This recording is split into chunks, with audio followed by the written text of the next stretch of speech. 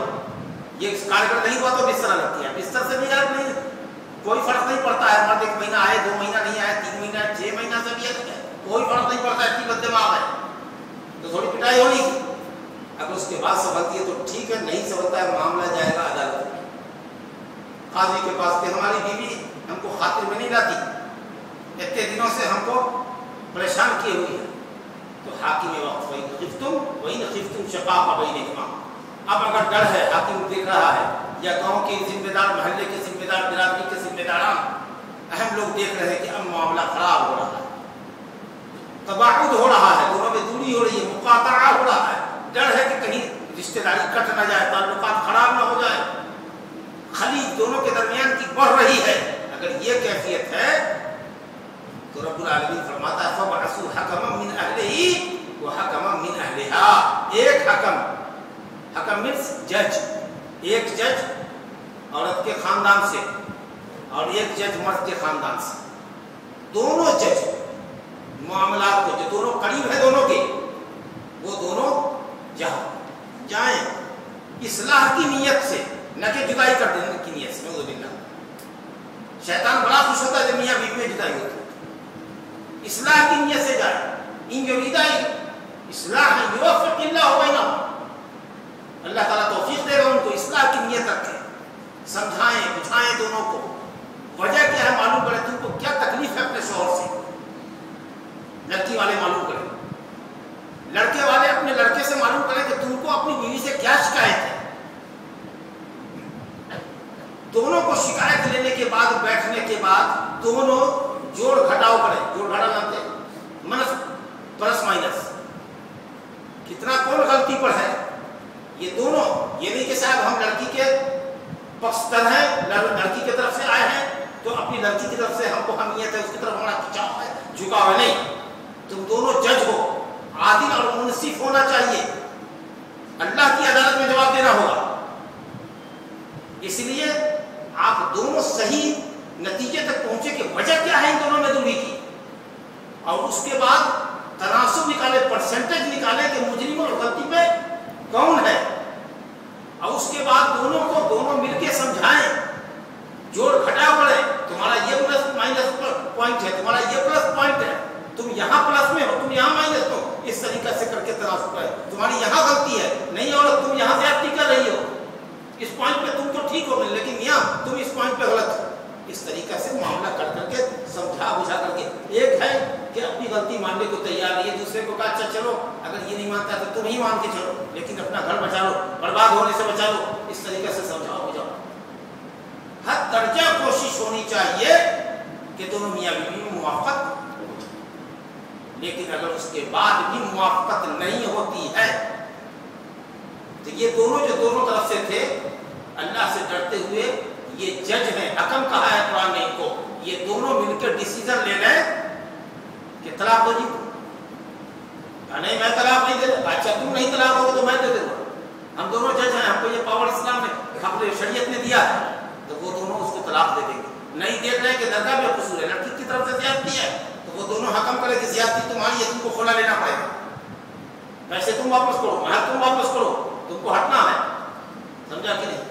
اس طریقے سے طلاق دے کر کے ہو یا دلوا کے ہو یا عورت پر خلا کا حکم لگا کر کے ہو یا جیسے بھی ہو، دیکھیں کہ اب ان دونوں کا رہنا ایک ساتھ ممکن نہیں، ہمیشہ جھگڑا ہوگا، ہمیشہ ترک تعلق ہوگا، مار پیٹ کی نوبت رہے گی، تو یہ دونوں جج ہیں، شوہر کی یا زوجین کی رضامندی کے بغیر یہ دونوں ڈیسیزن لے سکتے ہیں، یہ امام مالک کا فتویٰ ہے اور امام مالک کا فیصلہ ہے، اور وہ لفظ حکم سے، لیکن برادران احناف کے ہاں، حنفی علماء کے ہاں فیصلہ نہیں لے سکتے، وہ دونوں ریپریزنٹیٹیو ہیں، وکیل ہیں، نمائندے ہیں، معاملات کی تحقیق کے لیے صلح کرانے گئے ہیں، ان یریدا اصلاحا، اصلاح کا ارادہ ہے، حالانکہ اس میں بہت قوت نہیں ہے، جو جج ہے وہ بھی اصلاح ہی کراتا ہے، جو واقعی منصف جج عدالت کی کرسی پہ بیٹھا ہو، اب میاں بیوی کا کیس آتا ہے تو ویسے بھی اس کو سمپیتھی ہوتی ہے، بچے طلاق ہو جائے گی تو بچے برباد ہو جائیں گے، بچے سفر کر جائیں گے، یہ ہوگا وہ ہوگا، کہ تم لوگ کمپرومائز کر لو، مل جاؤ، کیا ایسا کرتے؟ یہ کوئی شرافت ہے تمہاری؟ یہ سمجھانے کی اصلاح کی کوشش قاضی کو بھی کرنی چاہیے۔ اگر اس کے بعد دیکھے کہ کوئی صورت ممکن نہیں ہے، ان لم یکن وفاق ففراق کما قیل، اگر ایک وفاق ممکن نہیں ہے تو فراق تو نہیں ہے۔ تو بہرحال امام مالک رحمۃ اللہ علیہ نے کہا ہے کہ وہ دونوں جج ہیں، قرآن نے ان کو حکم کہا ہے، اس لیے انشاءاللہ راجح قول یہ ہے کہ وہ دونوں اللہ سے ڈرتے ہوئے جو ڈیسیزن لیں گے دونوں فریق کو ماننا ہوگا۔ یہ یہاں آیت ختم ہوتا ہے۔ اب آپ کے سامنے آج ہی کے درس میں ایک آیت اور آتی ہے، یہ بھی اللہ رب العالمین کا انعام اور احسان ہے، اس کو ملاحظہ کیجیے۔ رب اللہ یا ایھا الذین آمنوا، اچھا اس آیت کے شروع کرنے سے پہلے اگر عورت کی بددماغی دیکھو تو اللہ تعالیٰ نے تدبیر اصلاح کی دی ہے، فَعِظُوهُنَّ، نصیحت کرو، پھر اس کے بعد بستر وَاہْجُرُوهُنَّ، بستر پہ الگ کرو، اور اس کے بعد وَاضْرِبْهُنَّ، اور مارو۔ یہ ترتیب کا لحاظ مناسب ہے یا پہلے ہی دیکھا کہ بدتمیزی کر رہی ہے، اب گستاخی کر رہی ہے، نافرمانی کر رہی ہے تو ایک تھپڑ لگا دیا چہرہ بچا کر کے؟ تو اگر کوئی شخص پہلے ہی گستاخی کے ساتھ اگر تھپڑ لگا دے تو امام شافعی نے کہا کہ جائز، بددماغی کیا تو اللہ تعالیٰ نے مارنے کی اجازت دیا ہے نا، یہ ایک آدھ تھپڑ لگ سکتی ہے، ایک آدھ چھڑی لگ سکتی ہے اس کو، لیکن امام محمد نے کہا کہ نہیں، اللہ رب العالمین حکیم الخبیر نے اسٹیپ بائی اسٹیپ دیا ہے، سہل سے صعب اور صعب سے اصعب کی طرف، مشکل ترین کی طرف لے گیا ہے۔ آپ پہلے سمجھاؤ، اس کے بعد بستر الگ کرو، سما نہیں ہے، واؤ واؤ ہے نا، اس لیے اختلاف ہے، واؤ مطلق جمع کر کے تین سولوشن ہے، نصیحت کرو اور بستر الگ کرو اور مارو، تو اور میں ترتیب نہیں ہوتی، زید آیا اور عمر آیا اور بکر آیا، تو اس سے یہ نہیں لازم ہوتا کہ زید پہلے آیا پھر عمر آیا پھر بکر آیا، نہیں ہے، فرسٹ زید دین عمر دین، اگر یہ سما ہوتا دین تب تو ترتیب ہو جاتی، لیکن اللہ تعالیٰ نے سما نہیں کہا ہے نصیحت کرو اور بستر الگ کرو اور مارو۔ امام شافعی کہتے ہیں اور کا مطلب یہ ہے کہ تینوں میں جو چاہو آگے پیچھے کرو، لیکن انشاءاللہ بہتر یہ ہے، بات فطرت سے عقل سے لاجک سے قریب یہ لگتی ہے کہ ترتیب کا جو اللہ نے لحاظ کیا ہے بیان کے اندر، ہم اپنی عورت کی اصلاح میں انہی قدموں کو، انہی خطوات کو اختیار کریں، انہی اسٹیپ کو اختیار کریں۔ امام محمد کا قول انشاءاللہ تعالیٰ یہ رہا۔ اس کے بعد یہ دے آیت دیکھیں، اعوذ باللہ من الشیطان الرجیم، یا ایھا الذین آمنوا لا تقربوا الصلاۃ وانتم سکارى حتى تعلموا ما تقولون ولا جنبا الا عابر سبیل حتى تغتسلوا وان كنتم مرضى أو على سفر او جاء احد منكم من الغائط او لامستم النساء فلم تجدوا ماء فتيمموا صعيدا طيبا فامسحوا بوجوهكم وايديكم ان الله كان عفوا غفورا۔ یہ ایک آیت ہے، اللہ پاک فرماتا ہے اے ایمان والو، نماز سے قریب مت ہو درا حالے کہ تم نشے میں ہو۔ یہ سوال ہوگا آپ سے، درا حالے کہ تم نشے میں ہو، حتی تعلموا ما تقولون، جب تک کہ یہ نہ جانو کہ کیا کہہ رہے ہو، یعنی جب تک نشہ ہے اس وقت تک نماز سے قریب نہ، جب تک کہ عقل و ہوش واپس نہ آ جائے کہ کیا کچھ پڑھنا ہے کیا کچھ کہنا ہے نماز میں، جب تک اس کا صحیح شعور نہ ہو جائے اور عقل تمہاری ٹھکانے پہ نہ آ جائے، اس وقت تک نماز سے قریب مت۔ ولا جنوبا، اور جب جنوبی ہو یعنی غسل جنابت، باقی کا غسل تم پر واجب ہو، احترام ہونے کی وجہ سے یا بیوی سے ہم بستر ہونے کی وجہ سے، اس کو جنوبی اس لیے کہتے ہیں کہ جنوبی مانے دور ہونے والا، اب وہ آدمی نماز سے دور ہے، جب تک غسل طہارت نہیں کرے گا نماز میں نہیں آ سکتا۔ تو ولا جنوبا، اور نماز سے قریب نہ ہو درا حالے کہ تم جنوبی ہو، الا عابر سبیل، مگر راستہ پار کرنے والے ہو، مسجد سے راستہ ہو اس راستہ کو پار کرنے والے ہو۔ اب نماز سے قریب نہ ہو جبکہ تم نشے میں ہو، یہاں تک کہ جانو کہ کیا کہتے ہو، اور جنوبی ہو تو نماز سے قریب نہ ہو، یہاں تک صرف ایک صورت ہے کہ کوئی راستہ کہیں سے نہیں ملتا ہے، مسجد ہو کر راستہ ہے تو تم ناپاک ہو کر کے راستہ پار کر سکتے۔ سوال یہ ہے کہ نماز سے قریب نہ ہو سے مراد کیا ہے؟ نماز پڑھنا یا نماز کی جگہ مسجد سے قریب نہ ہو؟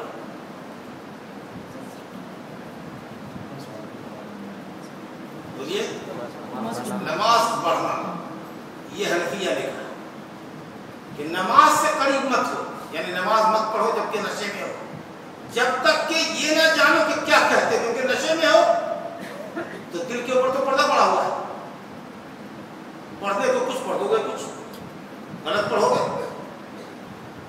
قل یا ایھا الکافرون لا اعبد ما تعبدون، کہتے کہ اعبد ما تعبدون، اے کافروں، جن خداؤں کی، جن باطل معبودوں کی پرستش تم کرتے ہو میں بھی اسی کی کرتا ہوں۔ نشے میں ہو، کفر کا کلمہ نکل جائے گا۔ تو حتی تعلموا ما تقولون سے فقہائے حنفیہ اور حنابلہ نے استدلال کیا کہ نماز سے قریب نہیں ہونا ہے، نماز نہیں پڑھنا ہے جب تک کہ نشہ نہ ہو۔ اور شوافی نے کہا نہیں، مسجد سے قریب نہیں ہونا ہے نشیڑی کو، جو نشے میں ہے وہ مسجد سے قریب نہیں ہوگا، کیونکہ آگے آئے تھے وَلَا جُنُوبًا، عطف ہے جنوب کو نشے پر، کہ نشے کی حالت میں مسجد سے قریب نہ ہو اور جنابت کی حالت میں بھی مسجد میں داخل نہ ہو۔ صرف ایک مجبوری ہے کہ کہیں سے کوئی راستہ نہیں ہے تو مسجد پار کرو، کیونکہ پار کرنے والی بات بتا رہا ہے کہ وہ مسجد نماز کی جگہ مراد ہے نہ کہ نماز۔ دونوں کے پاس دونوں دلیل ہیں۔ انہوں نے کہا حتی تعلموا ما تقولون، کہتے ہیں نماز رکھو، وہ کہتے ہیں الا عابر سبیل، مگر راستہ پار کرو۔ یہ لوگ بتا رہا ہے کہ نماز پڑھنا مطلب نہیں ہے بلکہ مسجد سے قریب رہو۔ الحمدللہ کوئی بات نہیں ہے، آپ یہ اگر لے لیجئے کہ نشے کی حالت میں اور جنابت کی حالت میں نہ آدمی نماز پڑھے اور نہ مسجد میں داخل ہو، جھگڑا ختم ہو جائے۔ کیا آپ پسند کریں گے کہ کوئی نشے میں دھت ہو کر ہماری مسجد میں آ کر کے بڑبڑ کرے؟ آپ اس کو دھکا دے کر نکال دیں گے۔ یہ تمہاری جگہ ہے، یہ اللہ کے ذکر کے لیے، نماز کے لیے، تلاوت کے لیے ہے، سمجھا؟ اور اسی طریقے سے جنوبی نہ نماز میں شامل ہو اور نہ مسجد میں آ کے بیٹھے، کیونکہ وہ ناپاک ہے مسجد کے لیے۔ جنوبی اور حائضہ کے لیے مسجد حلال نہیں ہے، مگر مجبوری ہے کہ اس کے گھر کا راستہ مسجد ہو کر ہی نکلتا ہے، تو مجبوری ہے تو صرف راستہ پار کرے گا، بیٹھے گا۔ تو بعض علماء نے کہا کہ دونوں قول میں بڑا اختلاف نہیں ہے زبردست، آپ یہ کہہ لیجئے کہ نشے میں اور جنابت میں کوئی شخص ہو تو وہ نہ نماز میں شامل ہو اور نہ مسجد میں بیٹھے، صرف جنوبی کے لیے مجبوری میں مسجد سے راستہ عبور کرنا چاہتے ہیں۔ ہم سمجھتے ہیں کہ یہ قول انشاءاللہ تعالی زیادہ مبنی بنتا ہے، نہ اس کو نماز پڑھنا چاہیے اور نہ نشیڑی کو مسجد میں آنا چاہیے، نہ اس کو ہم کو آنے دینا، نہ جنوبی نماز میں شامل ہوگا نہ ہم اس کو بیٹھنے کی اجازت دیں۔ چلو یا کہ پاک ہو کیا وضو کرتے حتیٰ تغتسل، جب تک کہ غسل کرتے۔ وَإِن كُنتُم مَّرْضَىٰ أَوْ عَلَىٰ سَفَرٍ أَوْ جَاءَ أَحَدٌ مِّنكُم مِّنَ الْغَائِطِ، اور اگر تم بیمار ہو یا سفر پہ ہو یا تم میں کا کوئی غائط سے آئے، بیت الخلا سے آئے۔ کیا قرآن کا اسلوب اور انداز ہے، کہا کہ اگر تم بیمار ہو جی، اور اگر تم سفر پر ہو، اور یہ بھی کہہ سکتا تھا کہ اور اگر تم پیخانہ کرنے والے ہو اور پیشاب کرنے والے ہو، لیکن پیخانہ کرنے والا، پیشاب کرنے والا، یہ لفظ تھوڑا سا خراب لگتا بولنے میں، سننے میں۔ کیا رب العالمین ادب سکھاتا ہے، کہا اگر تم بیمار ہو، اگر سفر پر ہو یا کوئی بیت الخلا سے آئے، اب دیکھو کتنا خوبصورت لگتا ہے، استنجا سے آئے، پیشاب کرنے والا ہو، پیخانہ کرنے، یہ نہیں بڑھا، او جاء احد، غائب کا صیغہ ہو گیا، خطاب سے غیبوبت آ گئی۔ ان کنتم، اب یہاں ہے او جاء احد منکم، تم میں کا کوئی غائب سے آیا۔ غائب والے پیخانہ نہیں ہوتا، غائب مانے ہوتا ہے نشیبی زمین، ڈاؤن پلیس۔ عام طریقے سے دیہاتوں کے اندر لوگ جاتے ہیں تو نشیب کو اختیار کرتے ہیں، اوپر سے کوئی سڑک گزر رہی ہے تو اس کی جڑ میں بیٹھتے، نیچے گڑھے میں بیٹھتے، گڑھے میں، تاکہ کوئی آدمی دیکھ نہ سکے۔ تو